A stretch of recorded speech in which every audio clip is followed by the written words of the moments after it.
Assalamualaikum warahmatullahi wabarakatuh. Perkenalkan, kami dari kelompok perdagangan internasional B1 akan mempresentasikan hasil diskusi kami tentang kasus antara Amerika Serikat dengan Indonesia mengenai rokok kretek dan mentol. Apa yang melatar belakangi kasus antara Indonesia dan Amerika Serikat ini mengenai rokok kretek? Baik, Amerika Serikat menjadi tempat potensial untuk menjaga produk rokok kreteknya, yaitu sedari tahun 2005 sampai dengan 2009 selalu mengalami pertumbuhan.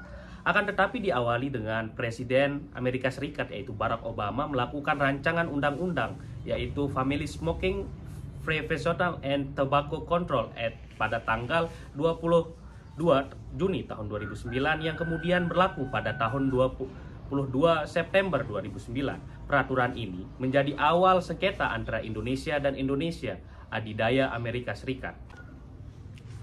Lantas di mana letak permasalahannya? Indonesia secara tidak langsung dengan aturan di atas menjadi sangat dirugikan karena peraturan ini melarang adanya konsumsi rokok dari warga Amerika Serikat terhadap rokok kretek Indonesia. Yang dimana rokok yang dilarang di sini yaitu rokok dengan campuran buah-buahan dan mentol. Indonesia merasa didiskriminasi oleh adanya peraturan ini, menganggap Amerika Serikat telah melanggar prinsip national treatment. Bagaimana tanggapan Indonesia terkait masalah ini? Pada 10 April, Indonesia mengadukan tindakan Amerika Serikat ke DBS atau WTO, dan alhasil WTO menyatakan bahwa Amerika bersalah dalam hal ini karena pada hakikatnya rokok kretek mentol merupakan hal yang sangat diminati di kalangan kaum muda. Bagaimana tanggapan Amerika Serikat mengenai hal ini? Amerika Serikat tidak puas dengan keputusan ini. Amerika Serikat kembali melakukan banding ke WTO pada 5 Januari tahun 2012 dan hasilnya sama seperti sebelumnya bahwa Amerika Serikat telah mengeluarkan keputusan yang tidak konsisten dengan WTO. Selanjutnya, bagaimana kelanjutan dari permasalahan kasus ini?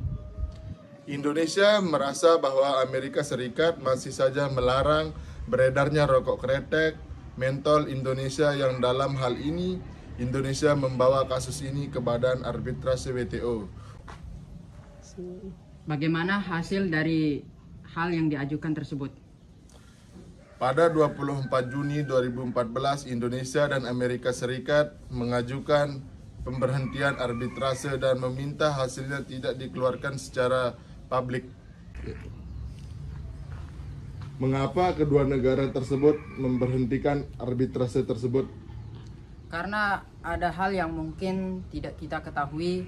Amerika Serikat dan Indonesia mungkin secara internal melakukan suatu perjanjian untuk mengakhiri arbitrase tersebut karena dirasa merugikan kedua belah pihak. Dan pada tanggal 3 Oktober, Indonesia dan Amerika Serikat sepakat untuk mengakhiri kasus ini dengan sama-sama menandatangani perjanjian MOU.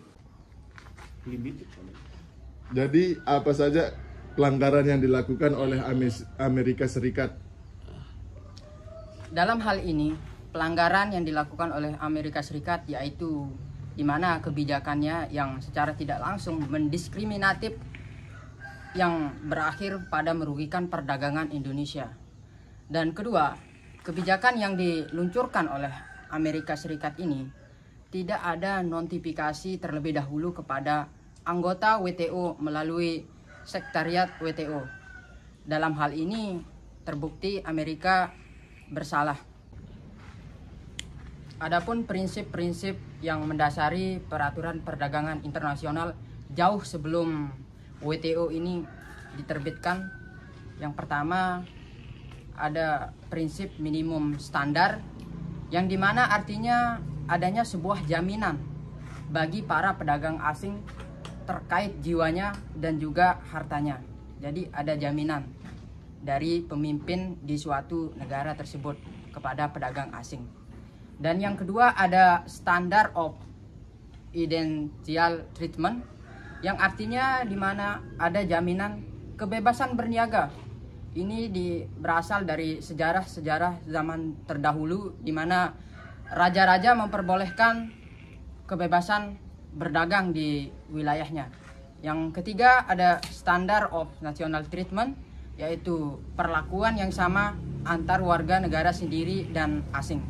Yang keempat ada most favored nation treatment, di mana negara memberikan perlakuan yang sama diberikan kepada negara ketiga, di mana prinsip ini masih berlaku hingga sekarang dan dipakai oleh WTO. Yang kelima ada standard of the open the door, di mana prinsip ini bertujuan untuk mencegah persaingan, akan tetapi dalam hal ini prinsip ini membebaskan semua orang agar bisa berdagang ke negara-negara lain. Yang keenam ada standard of proportional, yang artinya ada kesesuaian demi keadilan. Jadi tidak sama-sama merta adanya kesamaan, tetapi keadilan itu diberikan dengan secara kesesuaian agar tercipta keadilan yang sebenarnya. Dan yang terakhir ada standard of equitable treatment, yang artinya suatu impor bisa saja dibatasi jika terlalu banjir, karena hal itu dapat merugikan negara tersebut, jadi bisa dibatasi. Prinsip perdagangan internasional dalam perjanjian WTO. 1. Prinsip non-diskriminasi. Prinsip ini terbagi menjadi dua, yaitu pertama FMN.